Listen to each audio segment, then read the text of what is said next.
ఒక నాటవరం మండలంలో ఎంతమందికి ఉన్నారని ఒకసారి చెప్తే ఈ సోమరిష్ట సాంఘికంలో నిరుద్యోగ వృత్తికి 3,000 పరిస్థితున్నారు. నాకు తెలిసి మీ మండలంలో సుమారుగా 80% కూడా 2,000 తక్కువ డిగ్రీ చేయడం చాలా మంది నిరుద్యోగం చాలా మంది 2,000 తక్కువ. మరి 2,000 మందికి కూడా వారికి నెలకు 3,000 అంటే 18,000 36,000 రూపాయలు ఇవ్వాలి.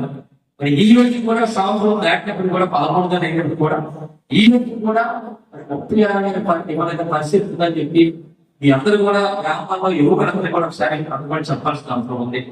అలాగే తల్లికి వందలు ఒకసారి చెప్పండి, తల్లికి వందలు మీకు కూడా చెప్పాలి. ఈ రోజు తల్లికి వందలు అంటే సుమారుగా ఈ రోజు ఏ ధరలో 20,000 మంది నీకు అభివృద్ధి పంటున్నాడు. కానీ మేము డేటా తీసుకున్నాం, అంత కూడా చెప్పాము.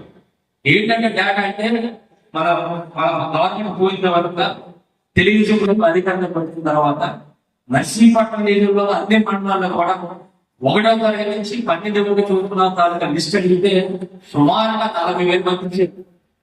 ఏమిటి 40,000 మంది చెప్పాడుతున్నారు. 40,000 మంది ఇక్కడ చదువులో పిల్లలు ఉంటే తల్లికి ఉన్నాం. ఇది కేవలం 27,000 మంది అంటే సుమారుగా 13,000 మంది కాబట్టి